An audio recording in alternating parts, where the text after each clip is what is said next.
పాఠమైనటువంటి రంగాచార్యుడితో ముఖాముఖి పాఠం నేర్చుకున్నాం కదమ్మా. అందులో గ్రామర్ ఏంటి? కర్తరి వాక్యం, కర్మణి వాక్యం అని కొత్త వాక్యాలు, యాక్టివ్ వాయిస్, పాజిటివ్ వాయిస్. అయితే కర్తరి వాక్యాన్ని కర్మణి వాక్యంగా బాగానే రాశారు. కర్మణి వాక్యం ఇస్తే మాత్రం కర్తరి వాక్యంగా రాయడం మాత్రం చాలామంది చాలా రకాల మిస్టేకులు రాశారు. కొంచెం సరి చేసుకోండి. తృతీయ విభక్తి అనేది వెళ్ళిపోతుంది, అలాగే బడు అనేటటువంటి ధాతువు పోతుంది. అర్థమవుతుందా?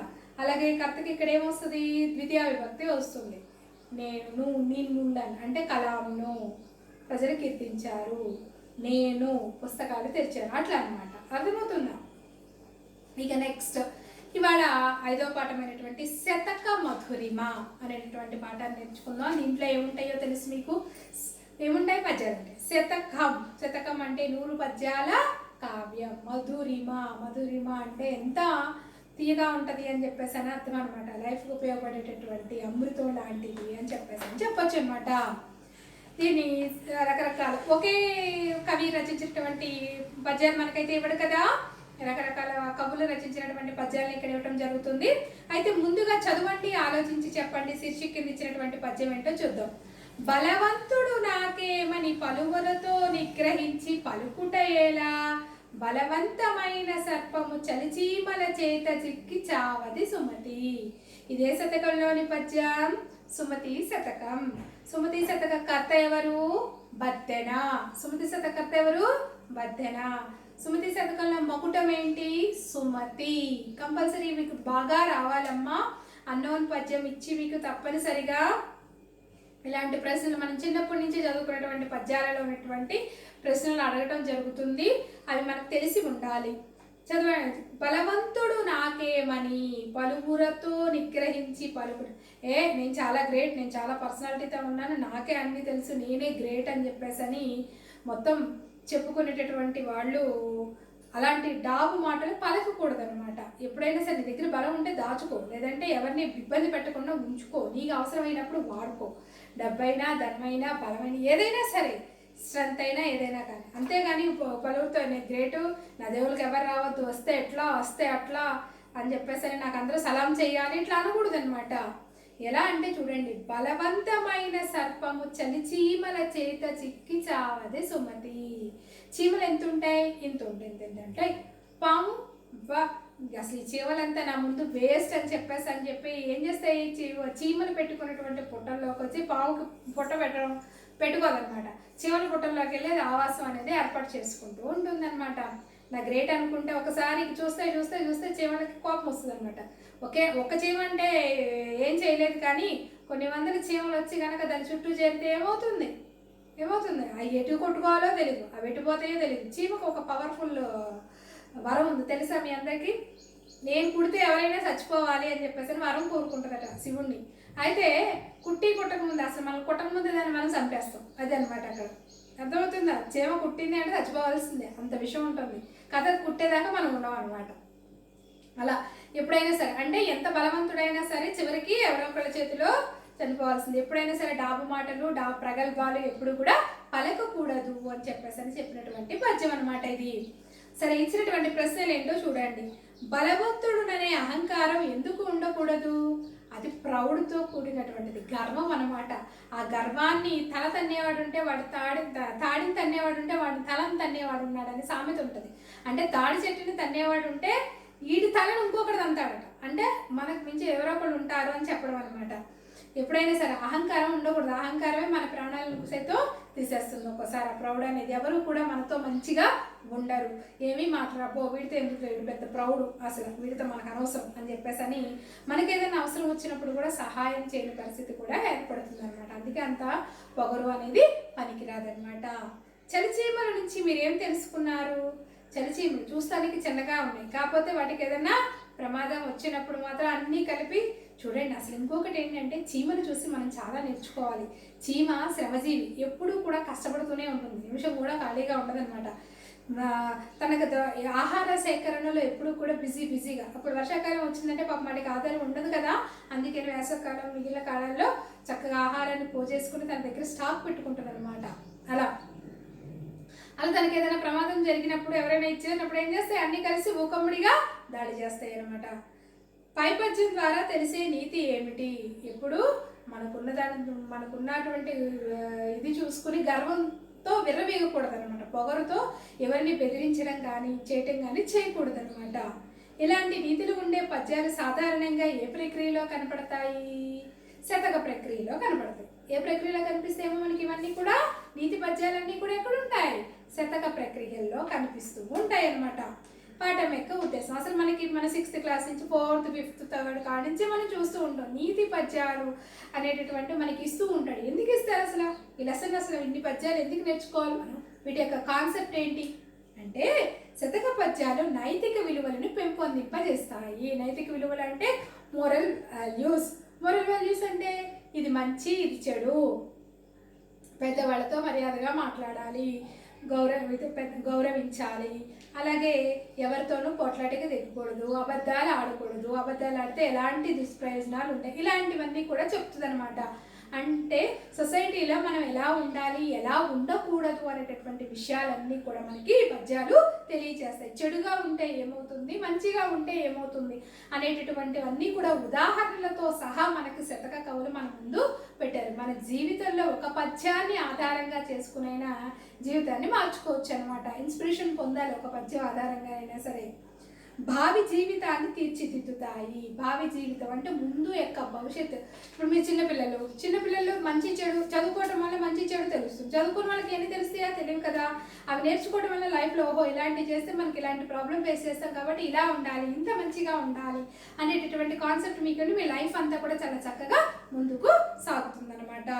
శతక పద్యాల ద్వారా నైతిక విలువలను పెంపొందించడమే ఈ పాఠం యొక్క ఉద్దేశం. మోరల్ వాల్యూస్ని పెంచడమే మనకి ఈ పద్యాలు మెయిన్గా మనకి ఇవ్వడానికి రీజన్ అనమాట.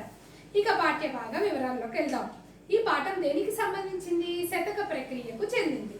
శతక ప్రక్రియ సాధారణంగా శతక పద్యాల ప్రతి పద్యం చివర ఏముంటుంది? మకుటం ఉంటుంది. ఏముంటుంది? మకుటం. ఇవి మకుటం అంటే ఏంటి? అసలు మీనింగ్ ఏంటంటే మకుటం అంటే కిరీటం అనమాట. అంటే ఒక కవి రాసినటువంటి పద్యాలన్నిటికీ కూడా ఒక పదము, ఒక సెంటెన్స్, లేదంటే 2 పదాలు, ఒక పద్యాలు 2 లైన్ల పాదాలు, ఒక పాదం కూడా ఉంటుందన్నమాట. 2 లైన్ల పాదాలు కూడా ఉంటాయి అనమాట. అంటే అన్ని పద్యాలు అది కనిపిస్తాయి. ఫర్ ఎగ్జాంపుల్ సుమతి శతక పద్యాల్లో చూడండి, మీరు చిన్నప్పటి నుంచి ప్రతి పోయంలోని ఎండింగ్లో ఏం కనిపిస్తుంది? సుమతి అనేది కనిపిస్తుందా లేదా? అదే మకుటం అంటే. వేమన పద్యాలు ఏముంటుందమ్మా మకుటం? విశ్వదాభిరామ వినురవేమ.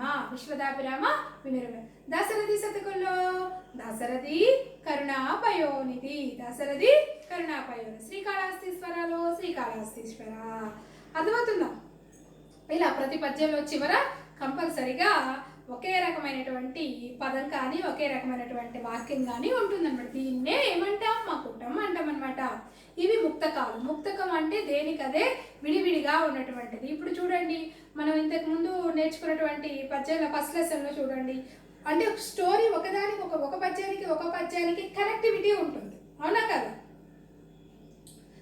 అయితే ధర్మార్జున లెసన్ ఒక పద్యానికి కనెక్టివిటీ ఉంటుంది. కానీ ఇక్కడ ఈ పద్యాలు చూడండి, మనం ఎన్నిసార్లు నేర్చుకున్నాం, ఒకదానికి సంబంధం ఉండదమ్మా. దేనికి అదే ఫ్రీడమ్. అంటే ఏదే ఒక పద్యంలో ఒకరిని చెప్తే ఇంకొక పద్యంలో ఇంకోని చెప్తారు, అంతేగాని కలిసి జాయింట్గా ఏది అనేది ఉండదన్నమాట. అంటే ఏ పద్యానికి అదే స్వతంత్ర భావంతో ఉంటుంది, ఇండివిజువల్గా ఉంటుంది అని చెప్పేసి అర్థం అనమాట. ప్రస్తుత పాఠంలో మల్లభూపాలయం, సర్వేశ్వర, భాస్కర, శ్రీకాళహస్తీశ్వర, ఉత్పలమాల, ఏకప్రాస శత పద్యమాలిక, నింబగిరి నరసింహ, చంద్రమౌళీశ్వర శతకాల యొక్క పద్యాలు మనకి ఇవ్వడం అనేది జరిగిందనమాట. ఇక పద్యంలోకి వెళ్లే ముందు ఒక్కసారి ప్రవేశిక కూడా చూడండి. పద్య ప్రక్రియల్లో శతకం ఒక విభాగం. పద్యాలు అనేటటువంటి ప్రక్రియలు చూసుకుంటే కనుక ప్రాచీన పద్యాలు, నవీన పద్యాలు, కవితలు ఇలా ఉన్నాయి కదా. వీటిల్లో ఒక శతక పద్యాలు కూడా ఒక ప్రక్రియ అనమాట. నీతిని, జీవిత అనుభవాలను, భక్తిని, వైరాగ్యాన్ని శతక పద్యాలలో కవులు చెప్పారు. నీతి అంటే చెప్పాల్సిన అవసరం లేదు. అలాగే జీవితంలో తమ లైఫ్లో జరిగినటువంటి ఎక్స్పీరియన్సెస్ అన్నీ కూడా శతక కవులు వాళ్ళ లైఫ్లో జరిగినటువంటి ఎక్స్పీరియన్సెస్ని, దేవుడి పైన భక్తిని, వైరాగ్యాన్ని అంటే లైఫ్ మీద విరక్తిని, వీటన్నిటినీ కూడా శతక పద్యాలు ఏం చెప్పారు? వాళ్ళ యొక్క పద్యాలలో చెప్పడం అనేది జరిగిందనమాట. ఈ పద్యాలు నైతిక విలువలను పెంపొందిస్తూ అంటే మోరల్ వాల్యూస్ని పెంచుతూ రసానుభూతిని, రసాలు ఎన్ని రసాలు ఉన్నాయి? 9 రసాలు ఉన్నాయి మనకి. కోపం, క్రోధం, సంతోషం, బాధ, రౌద్రం, శాంతం, ఇవన్నీ ఉన్నాయి కదా రసాలు. అనమాట, అవి కనిపిస్తూ ఉంటాయి అన్నమాట. ఇటువంటి పద్యాలను మనం ఇప్పుడు ఆస్వాదిద్దాం, అలాంటి పద్యాలను మనం ఇప్పుడు నేర్చుకుందాం అని చెప్పేసారు అన్నారనమాట. ఫస్ట్ ఎవరి యొక్క పద్యం ఇచ్చారు? సర్వేశ్వర శతకం. సర్వేశ్వర శతకం ఎవరి యొక్క శతకం అమ్మా? ఇది సర్వేశ్వర శతకం. సర్వేశ్వర శతకంలో రచించినటువంటి కవి ఎవరు? యథావాక్కుల అన్నమయ్య. ఎవరమ్మా సర్వేశ్వర శతకాన్ని రచించింది? యథావాక్కుల అన్నమయ్య. ఏ శతాబ్దానికి చెందినటువంటి వాడితను? ఏ శతాబ్దానికి? 13వ శతాబ్దానికి. ఇతని శైలి ధారాళమైనది. ఇతని స్టైల్ అంటే రచన స్టైల్ అనమాట. కంటిన్యూ ఉంటుంది, ఎక్కడ ఆగడం అనేది ఉండదు అనమాట, కంటిన్యూ ఉంటుంది అనమాట. సర్వేశ్వర శతకానికి శతక సాహిత్యంలో గొప్ప ప్రాచుర్యం ఉన్నది.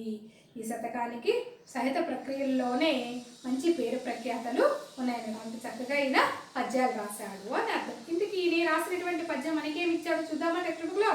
ఒకసారి పద్యం దగ్గరికి వెళ్ళండి. యథావాక్కుల అన్నమయ్య సర్వేశ్వర శతకం ఫస్ట్ పద్యం చూడండి. కులశైలంబులు పాదు పెళ్ళుగిలి దిక్కులంబునం గూలినాన్ జలదుల్ మేరల నాక్రమించి సముదంచ భంగిను పొంగినాన్ జలజాత ప్రియ సీతవానులు యథా సంచారముల్ దప్పినాన్ తలకం దప్పడు చొప్పు దప్పడు భవద్భక్తుండు సర్వేశ్వర. వన్స్ అగైన్ రిపీట్ పోయా. కులశైలంబులు పాదు పెళ్ళుగిలి దిక్కులంబునం గూలినాన్ జలదుల్ మేరల నాక్రమించి సముదంచత్పంగిను పొంగినాన్ జలజాత ప్రియ సీతబానులు యథా సంచారముల్ దప్పినాన్ తలకం దుప్పడు చొప్పు దప్పడు భవద్భక్తుండు సర్వేశ్వర. నాకు ఈ పద్యాలన్నీ ఫుల్ వచ్చు, బుక్ అవసరం లేకుండానే అర్థమవుతుంది. కథ రాసేది చిన్న గ్యాప్ వచ్చి సర్వేశ్వర.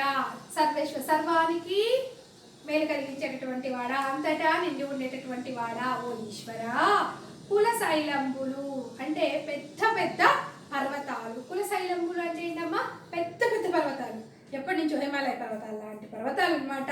నుంచి పర్వతాలు, అరావళి పర్వతాలు ఇవన్నీ అన్నారు కదా. పాదు పెళ్ళగిలి. పాదు అంటే మన భూమి లోపల ఎక్కడికో ఉండిపోతాయి కదా, అతుక్కుపోయి లోపలికి ఎంత తోమినా వస్తుంది చూడండి. పాదులు అంటే ఇప్పుడు చెట్లు చూడండి, చెట్టు పాదులు అంటాం. అంటే అవి లోపలికి వెళ్ళిపోయి గట్టిగా స్ట్రాంగ్గా అతుక్కుపోయి ఉంటాయి కదా, అలా అనమాట. పాదు పెళ్ళగిలి అంటే ఆ భూమి లోపలి నుంచి ఒక్కసారి ఇలా బయటికి వచ్చేసి. దిక్కులంపునని కూలినన్ అంటే ఒక బాంబు కొండ కింద పెట్టి పేలిస్తే ఆ కొండ ఏ రకంగా పేలిపోయి మొత్తం టీవీలో చూసే ఉంటారు. కొండ పేలితే అన్ని పక్కల కూడా దిక్కులంబనం అంటే అన్ని దిక్కుల వైపు ఒక్కసారి ఇలా విరజిమ్మేస్తే కూలిపోయినప్పటికీ అన్ని దిక్కులకి ఎగిసిపడగా అంటే ఎప్పటి నుంచో భూమి లోపల పాతుకుపోయినటువంటి కుల పర్వతాలన్నీ కూడా అంటే పెద్ద పెద్ద పర్వతాలు అన్నీ కూడా ఒక్కసారే భూమి లోపల నుంచి పైకి వచ్చి అన్ని దిక్కులకు కూడా విసిరివేయబడిన. అర్థమవుతుందా? జలదుల్ మేరలను ఆక్రమించి సముదంచ భంగిను పొంగినాన్. జలదుల్ అంటే అన్ని సముద్రాలు, అన్ని సప్త సముద్రాలు ఉన్నాయి కదా మనకి. 7 సముద్రాలు ఉన్నాయా? పసిఫిక్ మహాసముద్రం తెలుసా మీకు? ఇందు ఆర్కిటిక్ మహాసముద్రం, అట్లాంటిక్ మహాసముద్రం పేర్లు విన్నారా? సోషల్లో ఉంటాయి మరి. ఇవన్నీ కూడా ఒక్కసారే వాళ్ళ యొక్క మేరలా అంటే హద్దులు దాటి బయటికి వచ్చేసి ఒకేసారి అంటే 7 సముద్రాల వాటర్ అంతా కూడా ఒక్కసారి ఉప్పొంగిపోయి తమ ఉండాల్సినటువంటి ప్లేసులంతా దాటి సునామీలాగా వచ్చి మొత్తం ఈ ప్రపంచం అంతా కూడా ఒక్కసారి ఉప్పొంగిపోయినప్పటికీ కూడా అర్థమవుతుందా? 7 సముద్రాల నీరంటే ఒక సముద్రంలో ఒక నదిలో వాటర్ వస్తేనే మనం అల్లకల్లోలం అయిపోయి వరదలు వచ్చి కొట్టుకుపోయి చచ్చిపోతాం. అలాంటి 7 సముద్రాల నీరు ఒక్కసారి వాటర్ అంతా కూడా అసలు ఈ భూమి పైన 300 నీరు ఉందో, ఒక వంతే నేల ఉంది. అలాంటిది 300 నీరు ఒకసారి బయటకు వచ్చేసి మనం ముంచేస్తే ఏముంటుంది? మన లైఫ్ ఉంటుందా? అయినప్పటికీ జలజాత ప్రియ సీతభానులు యథా సంచారముల్ దప్పినన్. జలజాతం అంటే సూర్యునికి పద్మానికి ఇష్టమైనటువంటి, సూర్యుడికి ఇష్టమైనటువంటి అంటే సూర్యుడు వచ్చినప్పుడే వస్తుంది. ఏంటది? పద్మం, పద్మం పువ్వు. కమలం అంటే రాత్రిపూట చంద్రుని చూసి వికసిస్తుంది. తామర పువ్వు అనమాట. తామర పువ్వు సూర్యుని చూసి వికసిస్తూ ఉంటుంది అనమాట. సీతభానులు అంటే పద్మానికి ఇష్టమైనటువంటి సూర్యుడు, సీతభానుడు అంటే చల్లని కిరణాలు కలిగించేటటువంటి చంద్రుడు. అర్థమైందా? జలజాత ప్రియ అంటే పద్మానికి ఇష్టమైనటువంటి సూర్యుడు, సీతభానులు అంటే చల్లని కిరణాలు ఇచ్చేటటువంటి చంద్రుడు. ఇవన్నిటి కూడా సీతభాను యథా సంచారములు తప్పిన అంటే అవి రోజు వచ్చేటటువంటి నడవడికని మార్చుకుంటే. యథా సంచారం అంటే ఫర్ ఎగ్జాంపుల్ పగలేమో చంద్రుడు వచ్చి రాత్రి పూట సూర్యుడు వస్తే ఎలా ఉంటుంది? ఎలా ఉంటుంది? అంతా అంటే వాళ్ళ యొక్క స్థితిగతులు అసలు అది మారదు. పొద్దున్నే ఉదయాన్నే సూర్యుడే ఉదయిస్తాడు, నైటే చంద్రుడే వస్తాడు, అది ఇంపాసిబుల్. అయినప్పటికీ కూడా అవి వాటి యొక్క స్థితిగతులు మార్చినప్పటికీ కూడా తలకం దుప్పడు చొప్పు దప్పడు భగవద్భక్తుండు సర్వేశ్వర. నీ భక్తుడు ఎట్టి పరిస్థితుల్లో కూడా, ఎటువంటి సందర్భంలో కూడా ఆడిన మాట తప్పడు, నిన్ను సేవించడం మానడు. ఎటువంటి పరిస్థితిలో కూడా నీ మీద అది చలించడు, పొంగిపోడు. అంటే దేనికి కూడా నీ పైన భక్తి అలాగే ఉంటుందన్నమాట. ఎట్టి పరిస్థితుల్లో ఆ భక్తి అనేది మారదనమాట. పద్ధతి తప్పడు, అలాగే నీతిని కూడా వదలడు. ఎవరు? దేవుని యొక్క భక్తుడు. ఏ దేవుడైనా సరే, దేవుని ఆరాధించే భక్తుడు. ఇక్కడ సర్వేశ్వర అన్నారు కానీ ఈశ్వరుడు భక్తుడని కాదు. అల్లా భక్తుడైనా, క్రైస్తవ భక్తుడైనా, ఎవరైనా సరే దేవుడి పైన భక్తి అనేది ఉంటే మనం ఊహించినటువంటి పరిస్థితులు ఎదురైనప్పటికీ కూడా చలించడు, పొంగిపోడు, పద్ధతి తప్పడు, నీతిని కూడా తప్పడు. ఇది దీని యొక్క మీనింగ్ అనమాట. ఒకసారి భావం చూడండి నాన్న. సర్వేశ్వర, కుల పర్వతాలన్నీ చెల్లా చెదురైన, సముద్రాలు హద్దులు దాటి ఉప్పొంగిన, సూర్యచంద్రులు గతి తప్పిన నీ భక్తుడు చలింపడు, పొంగిపోడు, పద్ధతి తప్పడు, నీతిని వదలడు. తన యొక్క క్యారెక్టర్ మంచి క్యారెక్టర్. భగవంతుని పైన భక్తి అనేది ఉంటే కనుక డెఫినెట్గా మన క్యారెక్టర్ కూడా, ఎందుకంటే భక్తి ఎక్కడైతే భక్తి, రెస్పెక్ట్ అనేది, గౌరవ మర్యాదలు, భక్తి అనేది ఉంటుందో ఆటోమేటిక్గా భయం కూడా ఉంటుంది వాళ్ళ దగ్గరికి వచ్చేటప్పటికి. అంటే అమ్మో ఏమైనా అంటారేమో, ఏమైనా చేస్తారేమో అనేటటువంటి ఫీలింగ్. ఇప్పుడు దేవుడి పైన భక్తి ఎక్కువగా ఉంటే మనం తప్పు చేస్తే అమ్మో మనం తప్పు చేస్తే దేవుడు మనల్ని శిక్షిస్తాడు అనేటువంటి ఫీలింగ్ ఉంటుంది కదా. ఆ రకంగా దాని మూలన ఎట్టి పరిస్థితిలో ఏది మారినప్పటికీ కూడా, మనం ఊహించినటువంటి సంఘటనలు జరిగినప్పటికీ కూడా భగవంతుడిని సేవించేటటువంటి వాడు నీతిని తప్పడు, తప్పు మార్గాన్ని ఎంచుకోడు, దేనికి ఉప్పొంగుడు, తన పద్ధతిని కూడా మార్చుకోడు అని చెప్పేసి చెబుతూ వచ్చినటువంటి పద్యం అన్నమాట. ఓకేనమ్మా, అర్థమైందా మీకు బావ? మళ్ళీ ఒక్కసారి పద్యం చూడండి. కులశైలంబులు పాదు పెళ్ళగిలి దిక్కులంబునంబూలిన, జలదుల్ మేరలనాక్రమించి సముదంచద్భంగిను పొంగినాన్, జలజాత ప్రియ సీతభానులు యథా సంచారముల్ దప్పినాన్, దళకం దుప్పడు చొప్పు దప్పడు భగవద్భక్తుండు సర్వేశ్వర. ఓకే, మీకు పద్యం చదవటం రాకపోతే మళ్ళీ 1-4 సార్లు నేను ఎక్కడైతే ఆగుతున్నానో మనం ఒక్కొక్క పదం కూడా చూడండి. కులశైలంబులు పాదు పెళ్ళగిలి దిక్కులంబున గూలినన్, జలధుల్ మేరల నాక్రమించి సముదంచద్భంగి నుప్పొంగినన్, జలజాత ప్రియ సీతభానులు యథా సంచారముల్ దప్పినన్, దళకం దుప్పడు చొప్పు దప్పడు భగవద్భక్తుండు సర్వేశ్వర. ఓకే, ఒక్కొక్క పదం కూడా పలకటం కూడా నేర్చుకోండి 1-4 సార్లు విని. అయితే ఇంకొకటి ఏంటంటే నేను అబ్జర్వ్ చేసింది ఏంటంటే 8th క్లాసు బ్రహ్మాండంగా, 8th క్లాస్ అయితే అసలు పెండింగ్ 1-2 ఇద్దరు మాత్రమే హోంవర్క్ పెండింగ్ ఉంటుంది అంతే. అసలు చాలా పర్ఫెక్ట్గా. అందుకే ఆల్రెడీ ఇంతకు ముందు కూడా నేను తీసుకున్నాను కాబట్టి 8th క్లాస్ ఆల్రెడీ వాళ్ళకి 41 సెక్షన్స్ 42 సెక్షన్స్ అయిపోయినాయి కాబట్టి చాలా చక్కగా హోంవర్క్ రాసి పంపిస్తున్నారు. రాసిన వాళ్ళు అందరూ మంచిగా అందరూ రాస్తున్నారు. ఆల్మోస్ట్ నా దగ్గర ఉన్న లిస్ట్ ఉంది సార్. ఈవెన్ 10th క్లాస్ అబ్బాయిలు కొంచెం వేస్తున్నారు కానీ అమ్మాయిలు ఇంకా బాగా రాస్తారు. 9th క్లాస్ చూస్తే నాకేమో ఎందుకో ఎక్కడో ప్రాబ్లం వస్తుంది. మరి డెఫినెట్గా మేము కాల్ చేయాల్సి వస్తుందో, సార్ కాల్ చేయడం ఏదో ఒకటి జరుగుతుంది. హోంవర్క్స్ మాత్రం నాకు ఎక్కువ రావటం లేదు. కౌంట్ చేయొచ్చు, ఫింగర్ కౌంటింగ్ చేయొచ్చు 9th క్లాసు. మరి ఎక్కడ ప్రాబ్లము? మీరు వినట్లేదా? మీకు ఏదైనా ప్రాబ్లమా, లేదంటే ఏంటి అసలు అనేది మాకు అర్థం కావట్లేదు. డెఫినెట్గా మీ ఇన్ఛార్జ్ సార్ చేత కానీ ఫస్ట్ మీ సబ్జెక్ట్ టీచర్స్ ఎవరైతే ఉంటారో వాళ్ళందరి చేత కాల్స్ వస్తే నేను చేస్తాను. ఇంకొక 4 రోజులు చూస్తాను. ఇంకొక 4 రోజులు చూస్తే డెఫినెట్గా మీ పేరెంట్స్కి కాల్ చేస్తాను. మీ అబ్బాయి హోంవర్క్ పంపించట్లేదు, మీ అమ్మాయి హోంవర్క్ పంపించట్లేదు అని చెప్తాను. అలాగే సార్కి కూడా ఇన్ఫామ్ చేస్తాను. ఆల్రెడీ సార్ కనిపిస్తుంది. నేను ఆల్రెడీ టిక్స్ పెడుతున్నాను కదా, హోంవర్క్స్ ఎవరు రాస్తున్నారు ఎవరు రాయట్లేదో వాళ్ళన్నీ కూడా చక్కగా చాలా క్లియర్గా కనిపిస్తున్నాయి సార్కి. డెఫినెట్గా సార్ కూడా సీరియస్ యాక్షన్ తీసుకుంటారు. జాగ్రత్త. నెక్స్ట్ వచ్చేది మీరు 10th క్లాసు బాగా నేర్చుకోవాలి. అలా వదిలేసి కూర్చుంటే కుదరదు. సబ్జెక్ట్ పర్ఫెక్ట్గా నేర్చుకోండి. అర్థమవుతుందా? ఇక మీరు రేపు పొద్దున రాయాల్సినటువంటి హోంవర్క్ ఏంటంటే 3 స్టెప్స్ 4 స్టెప్స్ కింద రాయాలి.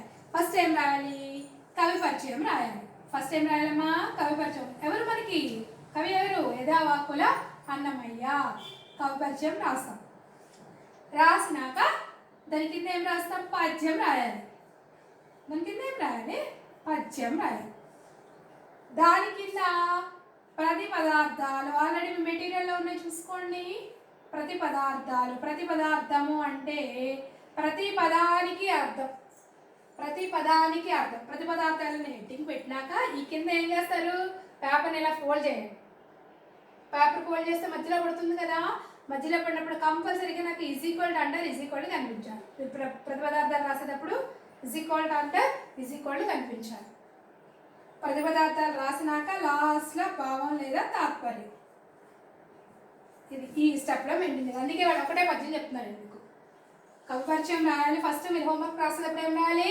కవి పరిచయం రాయాలి. నెక్స్ట్ ఏం రాయాలి? పద్యం. పద్యం కూడా కరెక్ట్గా 4 లైన్లు. 4 లైన్లు మీకు ఈ సైడ్ చూస్తే 4 లైన్లు. ఒకవేళ మీకు సఫిషియెంట్గా సరిపోలేదు అనుకో, ఏం చేస్తాం? ఇక్కడ వరకు వచ్చినాక పద్యం పట్టలేదు మీకు. పట్టకపోతే ఏం చేయాలి? ఇక్కడి నుంచి హాఫ్ నుంచి రాసుకెళ్ళాలి మిగిలిన పార్ట్. అప్పుడు నెక్స్ట్ లైన్ మళ్ళీ ఇక్కడి నుంచి స్టార్ట్ అవుతుంది. అంతేగాని ఆ దాంట్లో పదాలు తీసుకొచ్చి దీంట్లో పదాలు తీసుకొని 4 లైన్ కాస్త 5 లైన్లు 6 లైన్లు మీ ఇష్టం వచ్చినట్టు రాశారనుకో పద్యం. Shame, very shame. అర్థమవుతుందా? 3rd 4th పిల్లలు కూడా రాయాలి ఎట్లా. It's not a correct way. పద్యం భావం రాయమని అడుగుతాడు కదా మీకు కంపల్సరీగా ఎగ్జామ్లో.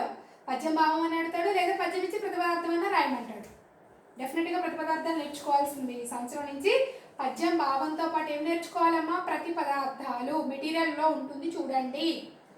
బుక్స్ తీసుకున్నారు అందరూ. ఇప్పుడు కూడా తీసుకోకపోతే ఇంకెందుకు మనం? ఆల్రెడీ ఇప్పుడు ఏం నెలలు అయిపోయింది మనకి? సెప్టెంబర్ 4 నెలలు. మీ miss the classes more sir.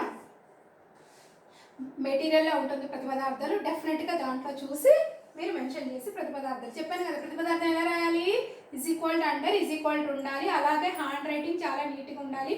చూసి రాస్తున్నారు మీరు, ఏది కూడా చూడకుండా రాయట్లేదు. కరెక్టేనా కాదా? ఇవన్నీ మీ బుక్లో ఉన్నట్టే కదా. చూసి రాసినప్పుడు మిస్టేక్ రాకూడదు కదా. స్పెల్లింగ్ మిస్టేక్స్ చూసే మిస్టేక్స్ రాసి ఇంక చూడకుండా ఇంకెన్ని బుద్ధులు అవుతారు. అర్థమవుతుందా? అలా రాయిద్దామా. చాలా నీట్గా చక్కగా రాసి పంపించాడు. ఫస్ట్ పరిచయం, పద్యం, ప్రతి పదార్థం, నెక్స్ట్ లాస్ట్ ఏం రాయాలి? భావం. ఇవి రాసి మాకు హోంవర్క్ పంపించండి. ఇదే మీకు ఇచ్చేటటువంటి హోంవర్క్. ఓకేనా? ధన్యవాదాలు.